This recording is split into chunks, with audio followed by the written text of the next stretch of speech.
Juan Gaston's the first offensive lineman that we've got to talk about, and the reason that we are discussing him is because there's a really good chance that he could play a big part in what's going to happen in Georgia's spring game. We'll show you his player card on the screen here. According to the 247 composite, a 4-star all around, but some people had him ranked as a 5-star. 6'7", 360. You're not going to be able to miss him. He's an offensive tackle out of Atlanta, Westlake High School.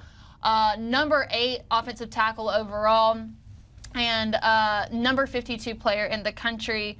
I like listening to Georgia commits describe why it is that they chose Georgia, and I think Juan Gaston hits on it perfectly.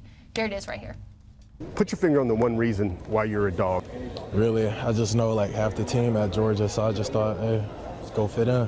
What do you hope to accomplish at Georgia, Juan? What are your dreams? Development and win a national title. Development and win a national title. Those are the two things that you want to hear from every person that commits to the University of Georgia. Exactly, and you know, Kaylee, we think we wanted to show him, we were certain we wanted to show him as this week's profile on Next Generation, on Next Gen, because you're not going to be able to miss him on G-Day. That might be like the eclipse if you're looking in a certain direction, and Juan Gaston is in between you and the sun. 6'7"-ish, a little bit more on the higher side there. He got to Georgia pretty heavy, but I think he's dropping some weight. But Kaylee, there's a lot of stuff to talk to here about Juan Gaston. Probably the number one thing is one of our knowns is you don't normally say you can expect a freshman to contribute in the trenches at a place like Georgia in the SEC right away. Kaylee, I feel very comfortable saying that this guy, whether it's at guard or right tackle, I think he is already clearly in the 2 deep at Georgia from what he's shown so far in spring practice. Yeah, I mean, there's been so much injury on the offensive line throughout the spring. Like, I imagine that he's going to get a lot of playing time. What ideally, like, what position would Georgia have him ideally play? Ideally, it'd be your right tackle, but I think, especially for this year, but I think he could be the left tackle of the future. If you guys were watching Before the Hedges last week, I kind of shared my thought, which is a growing, emerging thought that, hey, all this stuff about 5-star offensive tackles in this class, you may have already gotten your left in the previous class and you didn't know it, the kind of prototype future NFL guy. And Kaylee, his father, everybody knows the story there. Hopefully you've been watching DawgNation's Before the Hedges long enough to know that. His father, Juan Gaston, was a great basketball player a generation ago at Georgia Tech, and there's this athleticism here.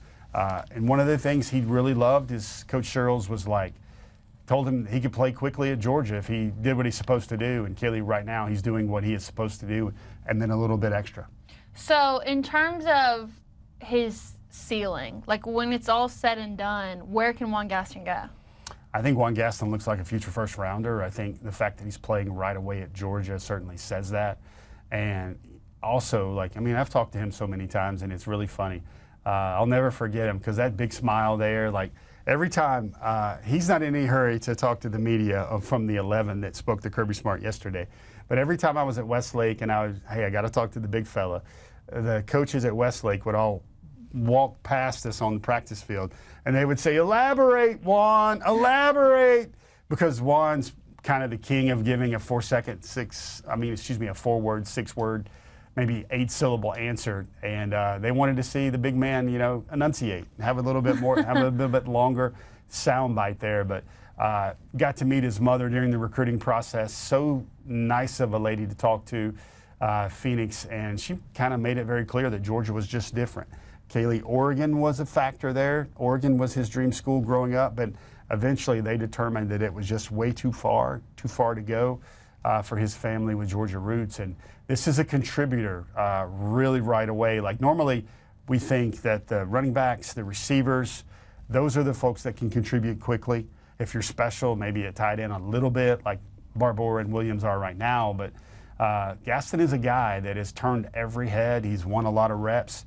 You notice sometimes you get cheating, you get cliff notes. And when you see freshmen showing up in the social media that Georgia puts out, recapping their practices, we're seeing a lot of Juan Gaston. We're seeing a lot of Talon Taylor. We're seeing some Elias Williams. We're even seeing some of the walk-on Jeremy Bell as well. So, like, Georgia's kind of saying that, you know, these guys are shining. and very subtly we're going to put them out there on Front Street. So last thing on this, and I think you mentioned this a little bit ago, is that at one point we were having a conversation that Georgia absolutely had to sign a 5-star offensive tackle in the class of 2026, but you think that Juan Gaston could be the answer to that issue, but yet he was only a 4-star in the class of 2025. Do you think that some of these sites undervalued him as a player? Yeah, I think they looked at the weight and they kind of figured he'd have to lose a lot of weight.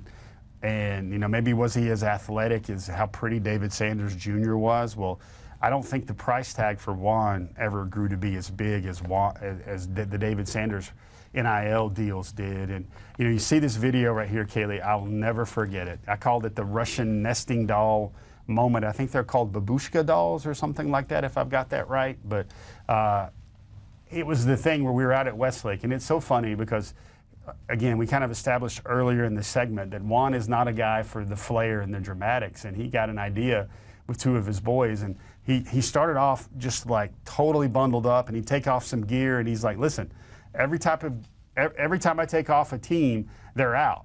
So he took off Georgia to begin with, he took off Tennessee, he took off Oregon, he took off South Carolina, and then he put an Oregon hat on, and he's calling people out from the stands to give him an Oregon hat.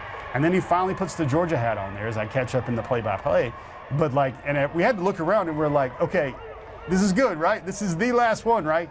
No more wardrobe changes, right? And that was it with Big Juan. And he also incorporated 2 of his, awesome teammates at Westlake into the ceremony right there. But first of all, they must make some XXX and 4X gear. for him to get into 5 layers like that, I mean, his body temperature probably had to be 122 degrees when he walked out there.